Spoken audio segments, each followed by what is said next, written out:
یہ مقام غور ہے، مقام غور۔ 10 محرم کو لوگ دیگے پکائیں گے نا؟ نہیں پکانی ہے؟ کوئی بول دے نہیں، ہاں نہ نہیں کر دے، پروگرام بدلیا تو نہیں جی عید کی کہ وہی کام شروع ہویا ہے لاسٹ ایٹ ہونے والا؟ کیوں جی پکنی ہے نا دیکھیں 10 محرم کو انشاءاللہ تعالی، ہم بھی پکائیں گے انشاءاللہ، یہاں بھی پروگرام ہوگا۔ تو 10 محرم کو جو دیگ پکنی ہے تو ایسا نہیں ہو سکتا کہ 1 محرم کو حضرت عمر کے نام کی بھی کوئی پک جائے۔ اگر امام حسن حسین کے نام کی دیگیں پکے تو جو امام حسن حسین کے سے پیار کرنے والے ہیں، جو امام حسن حسین سے، ہم لوگوں نے بھی عجیب رٹا اپنایا ہے نا، ہم لوگ بات کا ایک پہلو دیکھتے ہیں دوسرا نہیں دیکھتے۔ حضرت امام حسن اور حسین کو بھی نبی پاک نے شہید کہا، اور جناب عمر کو بھی رسول اللہ نے خود شہید فرمایا، فرمایا شہید ہے، خود فرمایا اپنی زبان سے کہ یہ شہید ہے، خود میرا عمر شہید ہے۔ تو ان کے نام کی دیگ نہیں پکنی چاہیے، اس طرف نہیں ہماری توجہ ہونی چاہیے۔ اور اہل بیت نبوی، یہ بات میں پہلے بھی کرتا ہوں، آج پھر کرنا ضروری سمجھتا ہوں، اہل بیت کا پیار، سن لو کان کھول کے، اہل بیت کا پیار اگر ہمیں کسی نے سکھایا ہے تو سیدنا عمر فاروق نے سکھایا ہے۔ اہل بیت نبوت کی محبت اگر کسی نے سکھائی ہے تو کس نے سکھائی ہے؟ بول کے بتائیے، حضرت عمر نے۔ اہل بیت کا پیار ہمیں حضرت عمر نے بول کر کے سکھایا ہے۔ بھائی یاد رکھیں،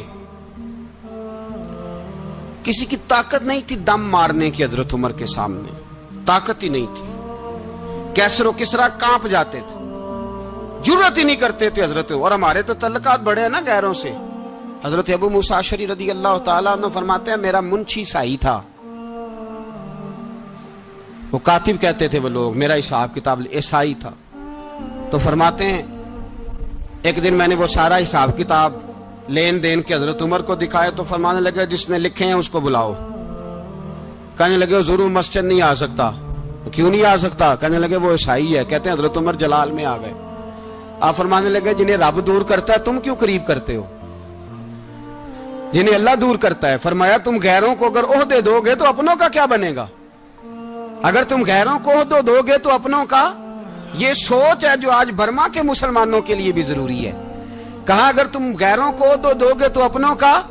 ہم نے غیروں کو عہدے دیے تو دیکھا نا اپنے کس طرح کاٹے جا رہے ہیں۔ غیروں کو جو عہدے دے دیے، یرانے سارے غیروں سے روز دعویٰ ہوتا ہے چین ہمارا سجن ہے، چین ہمارا دوست ہے۔ او بھائی دوست ہے تو اس سے کہو نا کہ برما تو تمہاری ایک چھوٹی سی ریاست ہے، چین کے بغیر تو وہ سانس بھی نہیں لے سکتا، اس کو کہو نا اس حکومت پہ دباؤ ڈالے۔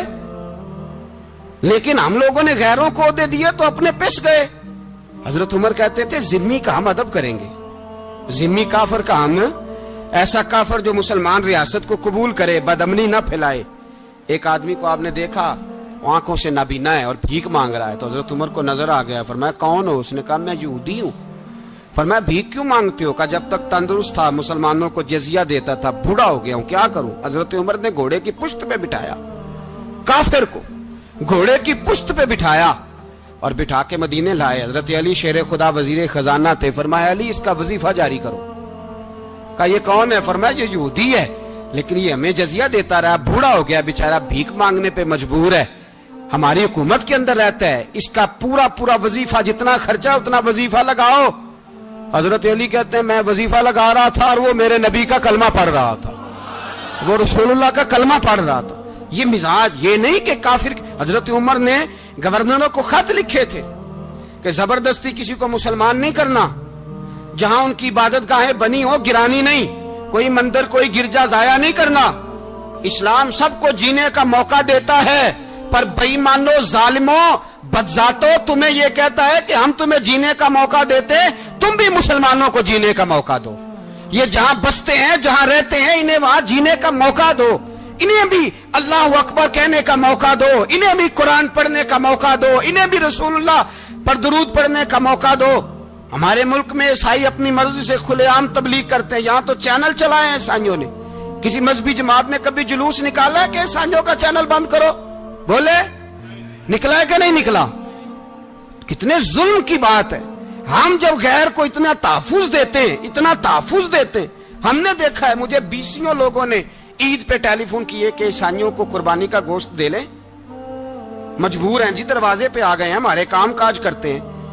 20 لوگ، عام آدمی کے دل میں ان کا اتنا جذبہ ہے وہ مسائل کا بیان کرنا ایک علیحدہ بات، لیکن ہمارے دل کافر کے حق میں بھی نرم ہو جاتے ہیں۔ تم کس قدر زیادہ بےایمان ہو اور کفر کس قدر زیادہ ذلیل ہو گیا ہے کہ مسلمان کے حق میں نرم ہوتا ہی نہیں، اور اس سے بڑے ذلیل وہ ہیں جو ان ذلیلوں کے سپورٹر ہیں، وہ کسی عرب ملک کے حکمران ہو یا کسی اور جگہ کے، وہ بڑے ذلیل ہیں جو ان ذلیلوں کے سپورٹر ہیں، جو برما کی بچیوں کے قتل پر اپنی حکومتیں چمکا رہے ہیں، انہیں شرم نہیں آتی۔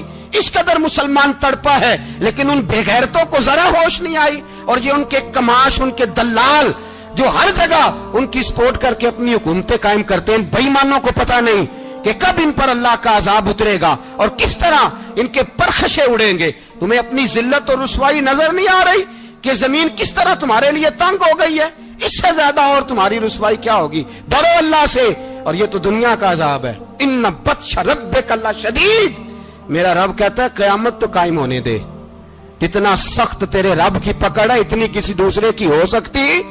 یاد رکھیں اور تھوڑا احتیاط کریں ہم سب لوگ بھی، جو ہم لوگ آدھی زبان بول کے بھی ان کی سپورٹ کرتے ہیں۔ اب شرم آنی چاہیے ہمیں ان حکومتوں کی سپورٹ کرتے جو مسلمانوں کی لاشوں کے اوپر حکومتیں قائم کرتے ہیں، شرم آنی چاہیے۔ بہرحال بات دور نکل جائے گی، اور میں اپنے مضمون پہ رہتا ہوں۔ اہل بیت کا پیار اگر سکھایا ہے تو جناب عمر نے سکھایا ہے رضی اللہ تعالی عنہ۔ امام حسن ملنے، آپ یقین کریں میں جب اس واقعہ کو پڑھتا ہوں تو میرا دل جھوم جاتا ہے۔ میں کہتا ہوں یار ڈاڈا ہونا اپنی جگہ پہ، عشق ہونا اپنی جگہ پہ، انسان کا باوقار ہونا اپنی جگہ، جہاں کھڑے ہونا تھا وہاں یہ کھڑے ہوتے تھے، اور جہاں جھکنا تھا وہاں یہ ان لوگوں میں اقبال نے کہا تھا تیری نگاہ ناز سے دونوں مراد پا گئے، عقلِ غیاب و جستجو عشق حضور و اضطراب۔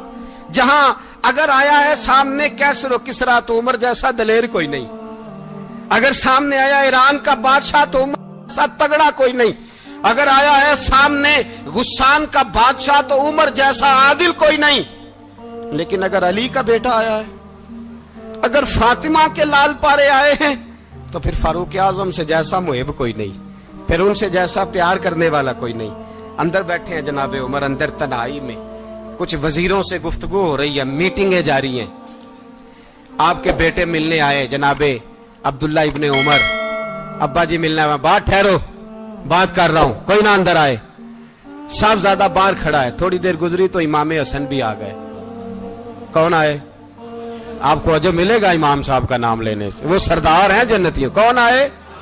سارے بولیے امام حسن، تیری نسل پاک میں ہے بچہ بچہ نور کا، تو ہے نور تیرا سب گھرانہ۔ امام حسن آئے تو حضرت عبداللہ ابن عمر کو دروازے پہ کھڑے دیکھا، کہا امیر المومنین کہاں ہیں؟ کہنے لگے حضرت عمر کے بیٹے۔ کہنے لگے وہ اندر بیٹھے، کچھ میٹنگ ہو رہی ہے، اور انہوں نے کہا کوئی اندر نہ آئے، لیکن آپ جانا چاہیں تو چلے جائیں، آپ جانا چاہیں تو، تیری نسل پاک میں ہے بچہ بچہ نور، آپ جانا چاہیں تو چلے جائیں۔ تو انہوں نے کہا جب آپ باہر کھڑے ہیں تو مجھے کوئی اتنا ضروری کام نہیں، اور ابھی زور کی نماز تھوڑی دیر میں ہوگی، میں مسجد میں مل لوں گا امیر المومنین سے۔ یہ بات کہہ کہ امام حسن چلے گئے۔ یار اتنی بڑی بات نہیں تھی، اتنی بڑی بات نہیں تھی۔ وہ میرے استادوں کا بیٹا بھی آئے تو کہا ٹھیک ہے جی وہ سوئے ہوئے ہیں، کوئی غرض نہیں یار میں ٹھہر کے آ جاؤں گا، کوئی بڑی بات نہیں تھی، دیکھا جائے تو بڑی بات نہیں تھی، پر بات بہت بڑی تھی، اس لیے کہ یہ خالی حسن نہیں، یہ حسن ابن علی ہے، یہ حضرت فاطمہ کے لخت جگر۔ حضرت عمر باہر نکلے، عبداللہ ابن عمر سے پوچھا کوئی آیا تو نہیں؟ تو کہا حضور امام حسن آئے تھے۔ تو کہا پھر شہزادے کو اندر کیوں نہیں بھیجا؟ کہا میں نے کہا تھا۔ وہ کہنے لگے اگر امیر المومنین مصروف ہیں تو میں ظہر میں مل لوں گا۔ حضرت عمر رونے لگے، فرمایا بیٹے تو نے اچھا نہیں کیا۔ پھر مسجد نہیں گئے، سیدھے امام حسن کے دروازے دستک دی، امام حسن باہر آئے، کہا شہزادے آئے تھے تو ملے کیوں نہیں؟ تو امام حسن کہنے لگے حضور آپ کا اپنا بیٹا دروازے پہ کھڑا تھا، آپ کا اپنا بیٹا دروازے پہ کھڑا تھا، اور منع بھی کیا تھا آپ نے تو میں زور میں مل لیتا۔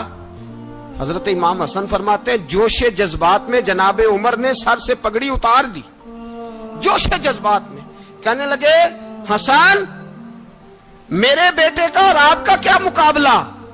کیا اس کی ماں کا نام فاطمہ الزہرا ہے؟